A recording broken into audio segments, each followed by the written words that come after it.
Hey warriors, nobody is coming to give you your life back.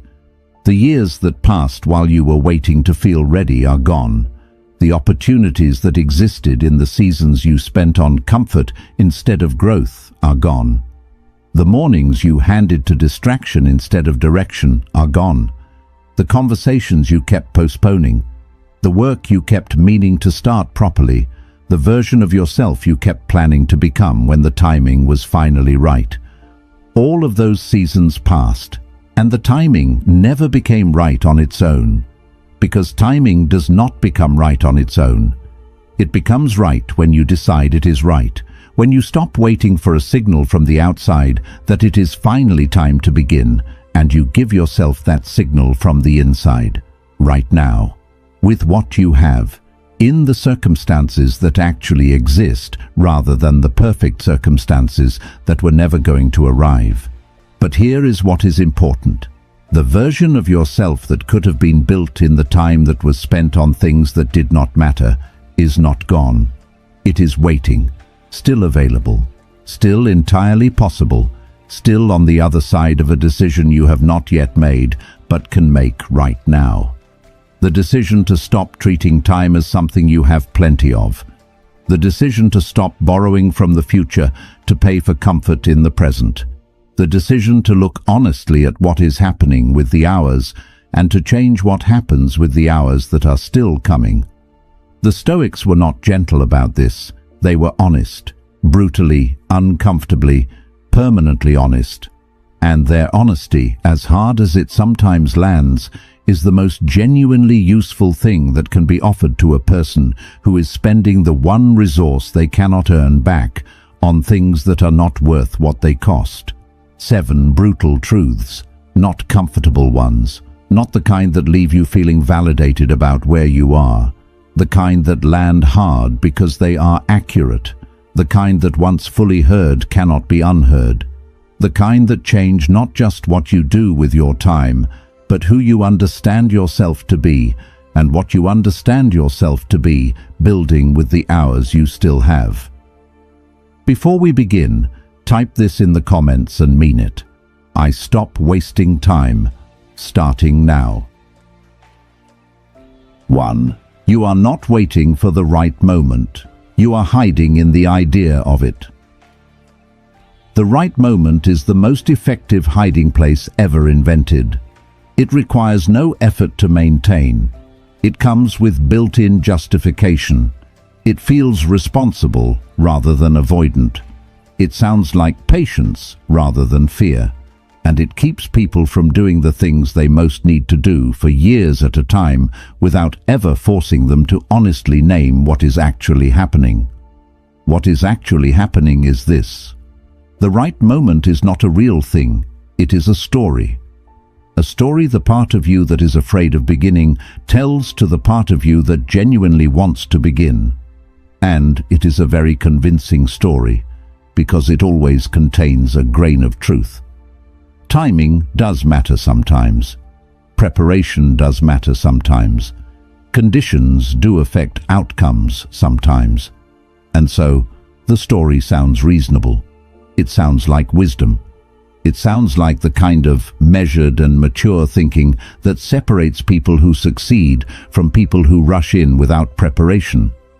But there is a simple test that exposes the story for what it actually is. Ask yourself honestly how long you have been waiting for this particular right moment. If the answer is months, the story is a hiding place. If the answer is years, the story is a prison. And the bars of that prison are made entirely of your own willingness to keep believing it. Here is something worth understanding about the nature of readiness. Readiness is not a feeling that arrives before action. Readiness is a feeling that arrives through action. The person who waited until they felt ready before they began has never met the person they would have become if they had begun before they felt ready, because that person only exists on the other side of the beginning, not on the waiting side, never on the waiting side. Think about anything real you have ever built in your life, any skill you developed, any relationship that became meaningful, Any achievement that you actually look back on with genuine satisfaction. Were you fully ready when you started? Were the conditions perfect? Was the timing ideal? Almost certainly not. You started anyway, and the starting produced the readiness that the waiting never could have. Now ask yourself this. When you heard these words, where exactly were you listening? Were you on Psycho Resto, the original home of this content and every word in this script?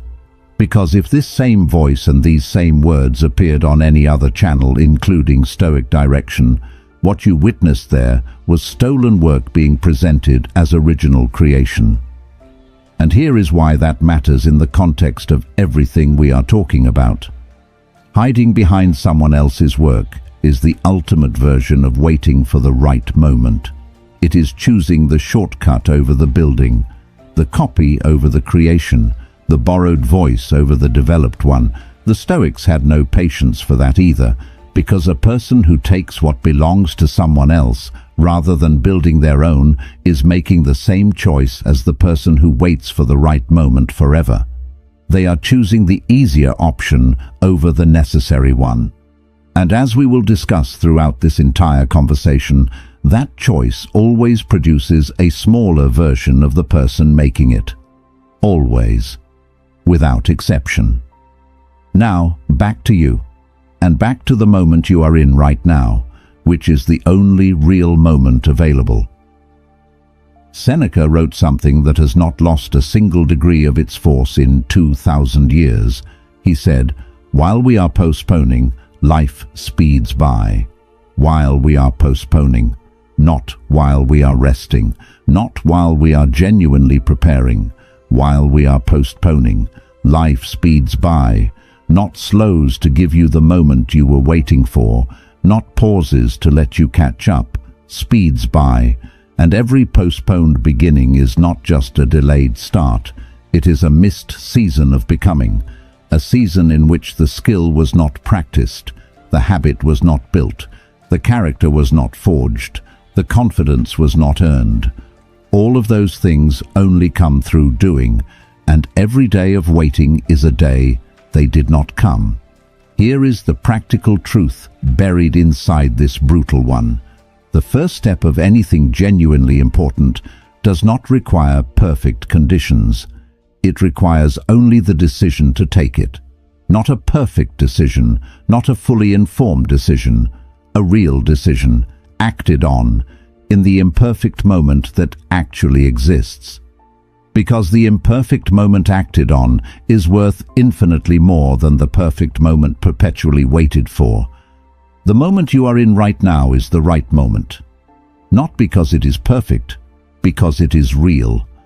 And real is the only thing that produces anything. If you are ready to stop hiding in the idea of the right moment, type this below. The right moment is now, not later. 2. Comfort is not rest. It is the slow and silent theft of the person you were supposed to become. Most people have never sat down and honestly examined the difference between rest and comfort. They use the words interchangeably. They treat them as the same thing. And that confusion, quietly maintained over months and years, is one of the most significant reasons why the life a person imagined for themselves keeps not arriving. Rest is specific. Rest is the recovery that follows genuine effort. It is what a tired body and a depleted mind genuinely need after they have been pushed to produce something real. Rest serves the work. It makes the next effort possible at the level the work deserves. Rest is earned and functional, and when it follows genuine effort, it is one of the most important things a person can give themselves. Comfort is something else entirely. Comfort is the deliberate arrangement of your life so that as little as possible is required of you. It is the daily drift toward the path of least resistance, not because you need recovery, but because difficulty has become something you prefer to avoid. It is the settling into warmth and ease and the familiar and the undemanding, not after effort, instead of it. And comfort extended beyond genuine recovery does not restore you. It diminishes you. Not dramatically, not in a single recognizable moment, but in the slow and quiet accumulation of days that passed without requiring anything real from you. Days that left no evidence of growth, no skill built, no challenge faced, no version of yourself that is stronger or wiser or more capable than the version that woke up that morning. The Stoics had a specific practice to counter this. They called it voluntary discomfort, the deliberate choice to do the harder thing when the easier thing was available, not as self-punishment, as maintenance of the capacity for difficulty. Marcus Aurelius wrote, "The impediment to action advances action. What stands in the way becomes the way. What stands in the way becomes the way." The discomfort you have been avoiding is not an obstacle to the life you want. It is the path to it. The difficult conversation avoided is keeping the relationship from becoming what it could be. The hard work avoided is keeping the skill from developing into what it could become. The physical discomfort avoided is keeping the body from building the strength it is capable of. The comfort that feels like kindness to yourself is in many cases the quietest form of unkindness available, because the person you are capable of becoming requires discomfort to be built, and the comfort that prevents that discomfort is preventing that person from existing. There is a kind of peace that comfort cannot give you. It is the peace of knowing you are building something, the quiet confidence of a person who knows that today they did the hard thing, that today they were not governed by what felt easy, that today the person they are becoming is slightly more real than the person they were yesterday. Comfort cannot give you that feeling, only effort can, and the effort is available right now. In the next choice between the easy thing and the necessary thing, choose the necessary one, not forever, just today, and then tomorrow choose it again. If you are ready to exchange comfort for something that actually builds you, claim this below: I choose growth, not comfort. 3. The life you want is not going to build itself while you are busy planning it. Here is a question worth sitting with honestly. How long have you been planning the thing you have not yet started? Not preparing in the sense of genuinely acquiring the skills and resources and knowledge needed to begin well. Planning in the sense of thinking about beginning, researching beginning, organizing the conditions that would make beginning possible, reading about people who began the same thing and how they did it, designing the version of yourself who has already done it and working backward from there. All of this feels like progress. It is not progress. It is the performance of progress. And the cruelest thing about it is how completely it mimics the feeling of doing the thing while actually preventing the thing from being done, because the brain does not clearly distinguish between thinking about doing something and actually doing it. Both produce a sense of engagement. Both create a feeling of involvement. But only one of them produces a result. Only one of them builds the skill. Only one of them forges the character. Only one of them leaves behind evidence that something real happened. And it is not the planning. The planning that never becomes doing is not preparation. It is avoidance dressed in the clothing of productivity. It is fear wearing the costume of diligence. And it can be maintained indefinitely because it always has a justification. I need to know more before I begin. I need to be more prepared. I need the plan to be more complete. I need the conditions to be more favorable. And while the planning continues, the actual thing, the living, breathing, real thing that would have been built if the planning had ever stopped and the doing had begun, remains unbuilt. Epictetus said, "If you wish to be a writer, write. Not if you wish to be a writer, read extensively about writing and organize your workspace and develop a detailed writing schedule and research the habits of successful writers. Write, the verb, the action, the actual doing of the thing rather than the elaborate preparation for doing it at some future point when the preparation feels complete enough, because the preparation never feels complete enough. That is the nature of preparation as avoidance. It has no natural endpoint. There is always one more thing to learn, one more thing to organize, one more reason why beginning today is slightly premature. The only thing that ends it is the decision to begin before it feels complete. To begin with the preparation you have rather than the preparation you were planning to acquire, to accept the imperfect start as the only start that is ever real. Because a perfect start is not a start. It is a plan for a start that never happens. And every day the plan continues is a day the life you want remains unbuilt. Here is something genuinely practical buried inside this truth. The first version of anything is supposed to be imperfect. The first attempt is supposed to be rough. The beginning is supposed to feel uncertain and inadequate and not quite ready. That is not a sign that the beginning was premature. That is what every beginning actually feels like from the inside, for everyone, including the people whose finished results you admire. Their beginning felt exactly like yours does right now. The only difference is they began anyway.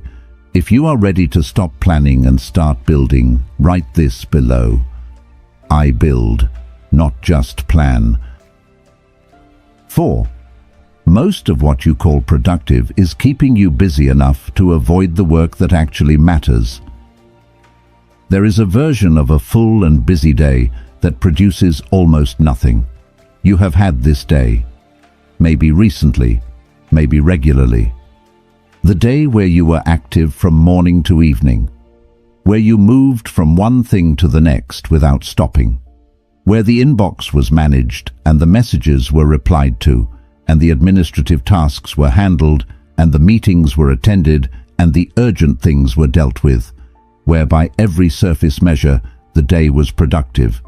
And yet at the end of it, something felt hollow. Something felt like the day had been spent without being used, like motion had occurred without progress, like effort had been made without the thing that matters actually advancing by a single meaningful step. That feeling is accurate. It is not a failure of gratitude or perspective.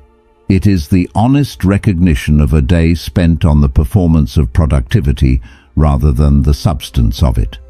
And the substance of productivity is not the number of tasks completed, it is the significance of what those tasks produced. 100 small tasks completed is not the same as one important thing advanced. An inbox at 0 is not the same as a meaningful project moved forward. A day of meetings is not the same as a day of genuine creative or strategic work. The small tasks feel productive because they can be completed quickly, because there is a clear beginning and a clear end, and the satisfaction of marking something done.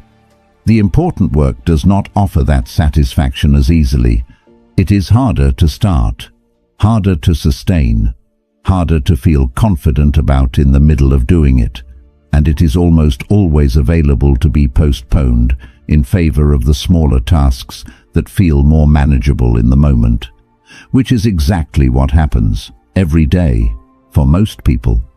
The important work gets whatever is left over, which is usually very little because the smaller tasks expanded to fill all the available time and then asked for a little more. Seneca wrote, "It is not that we have a short time to live, but that we waste much of it.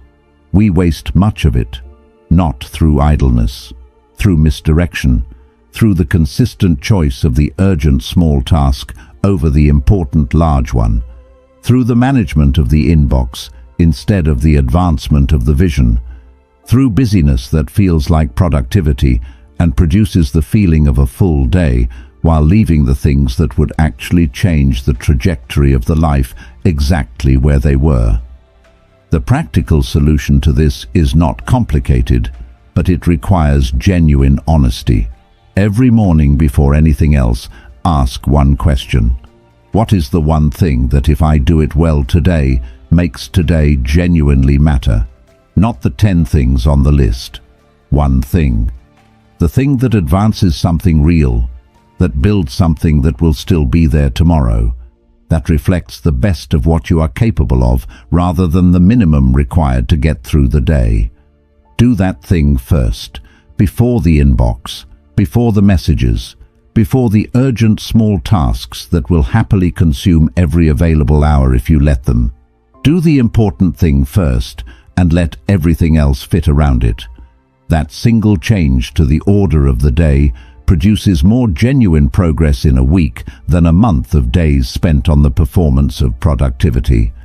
If you are ready to exchange busy for genuinely productive, drop this below. I choose what matters, not what feels busy. 5. Every time you chose the easier option, you voted for a smaller version of yourself. Every choice you make is a vote, not a dramatic vote, a quiet one. A vote cast in the privacy of the moment when 2 options existed and you chose one of them. The vote to get up when the alarm went off or to sleep longer. The vote to do the work properly or to do it adequately. The vote to have the honest conversation or to avoid it for another day.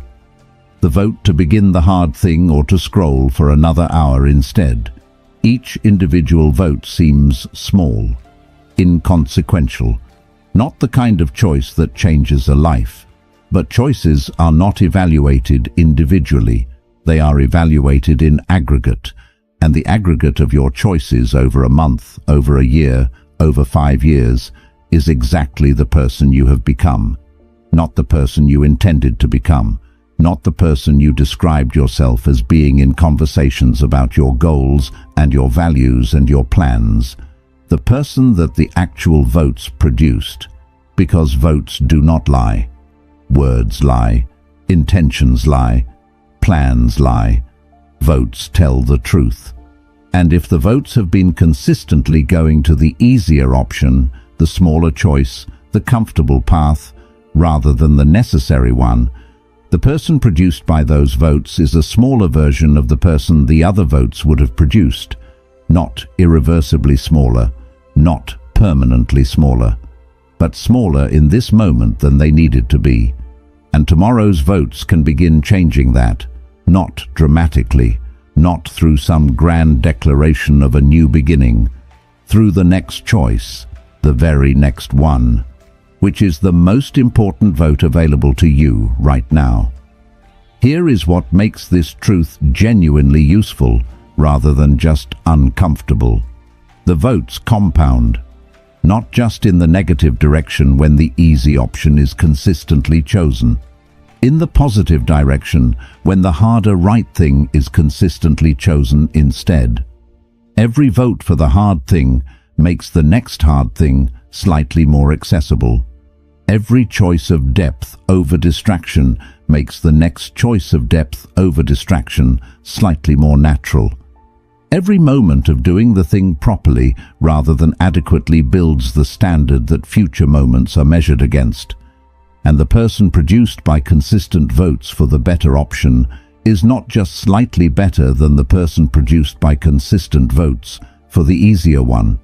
They are genuinely, substantially, visibly different.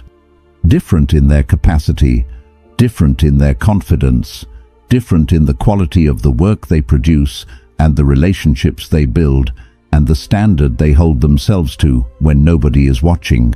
That person is available to you, not through a dramatic transformation, through the next vote, and the one after that. Marcus Aurelius wrote, "Waste no more time arguing what a good man should be. Be one, be one. Through the choices, through the votes, through the daily and unglamorous and completely genuine practice of choosing the person you want to become over the person the easy option would produce." You are listening to the original voice of Psycho Resto.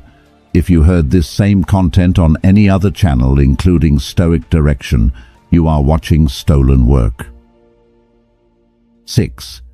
The people you are comparing yourself to are not living your life, and their progress has nothing to do with yours. There is a habit that steals more genuine progress from more genuinely capable people than almost any other habit available. It is quiet. It is socially normalized. It is built into every platform you use and every environment you move through, and it costs you something every single time you engage in it. The habit is comparison. Not the useful kind of comparison that involves measuring your current self against your past self to see whether genuine growth is occurring. The other kind, the kind where you look at where someone else is and use it as the primary evidence about where you should be, where their timeline becomes the measure of whether your timeline is adequate, where their results become the standard against which your results are judged, where the life they appear to be living becomes the indictment of the life you are actually living. That comparison is not motivating. It is not the useful friction that produces better results. It is a drain, a consistent, reliable, always available drain on the energy that your own actual life needs in order to move forward, and it is based on a fundamental misunderstanding.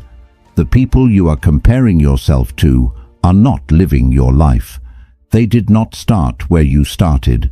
They did not have the specific combination of advantages and disadvantages and circumstances and history and resources and relationships that produced you. They are on a completely different path, going to a completely different destination, and their progress along that path tells you nothing meaningful about the adequacy of your progress along yours. Nothing, not one useful piece of information. Epictetus said, "Seek not that the things which happen should happen as you wish, but wish the things which happen to be as they are, and you will have a tranquil flow of life." A tranquil flow of life. Not a life spent measuring every step against someone else's position. Not a life where your sense of progress is perpetually hostage to the apparent progress of people who are not you and never were. A life where the measure of a good day is whether you moved forward from where you were, not whether you closed the gap between yourself and someone who started somewhere different and has been building something different all along. Here is the practical thing worth understanding about comparison. The energy it consumes is not free. Every minute spent looking sideways at someone else's life is a minute not spent building your own. Every moment of discouragement produced by someone else's highlight reel is a moment of momentum lost from your own actual path. And the path you are on, your specific, genuine, completely personal path, from where you started to where you are genuinely trying to go, requires your full attention. Not half of it, not the part that is left over after comparison has taken its share. All of it. The only comparison worth making is between who you were yesterday and who you are today. That comparison is honest. That comparison is based on real information about your actual life. And that comparison, made consistently and acted on honestly, produces the kind of growth that looking sideways at someone else's life can never produce. If you are ready to stop measuring yourself against anyone except who you were yesterday, claim this below. I measure myself against myself, nobody else. 7. The time is going to pass anyway. The only question is what you will have built when it does. Sit with this for a moment, not quickly. Actually sit with it. 5 years from now, you will be 5 years older. That is not a choice. That is not something that can be prevented or negotiated or deferred. 5 years will pass. The calendar will move. The world will continue. And you will be 5 years further along the timeline of your life, regardless of what you do or do not do with those 5 years. The passing of the time is the one thing that is completely outside your control. What is entirely inside your control is what happens during that passing, whether the 5 years produce something real, whether the skills get built, whether the relationships get deepened, whether the work gets done, whether the person you are capable of becoming actually emerges from those 5 years as something genuinely different from and genuinely better than the person who entered them, or whether they pass the way previous years may have passed, with good intentions that did not become actions, with plans that did not become realities, with the comfortable feeling of being about to begin something real without the evidence of having actually begun it. Both versions of those 5 years take the same amount of time. Both cost the same number of mornings and afternoons and evenings. Both require you to wake up and make choices and go to sleep and wake up again. The time passes either way. The only difference is what you have to show for it when it does.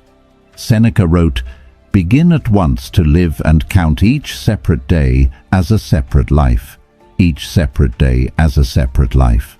Not as one of an unlimited supply of days that can be spent freely because there are always more coming, as a single complete and unrepeatable life, with a beginning and a middle and an end, with a finite allocation of hours that will not be refunded or extended or returned. What do you do with a single complete life? You live it fully, with the understanding that this particular combination of hours and opportunities and possibilities will not come again, that what can be built today cannot be built tomorrow from the same raw material, because today's raw material is today, and tomorrow's will be tomorrow's, and neither can be used in place of the other. Here is what makes this truth not just brutal, but genuinely liberating. The time that has already passed is gone. That is not recoverable, but the time that is coming is still entirely yours. Every morning that is still in front of you is a complete and separate life being offered, a fresh allocation, a new set of hours that have not yet been spent on anything, that can be directed, that can be used, that can be built into something that did not exist when the morning began. And the decision to use them that way, to treat each coming day as the unrepeatable life it actually is available right now, in this moment, before the next morning arrives, before the next week begins, before the next year next week begins, before the next year passes the way the previous ones did. Right now, the time is going to pass anyway. Make something with it. If you are ready to build something real with the time that is still yours, write this below. The time passes either way. I choose to build. 7 brutal truths, 1 simple decision. Stop waiting. Start building. Right now, with what you have, in the life that actually exists, not the right moment, not when the plan is ready, not when the comfort is interrupted by something more convenient than your own decision to interrupt it. Now, the version of yourself that is still possible is waiting, and the time you still have is enough to build it. If this found you at exactly the right moment, leave the only thing that matters. I stop wasting time. I start building now.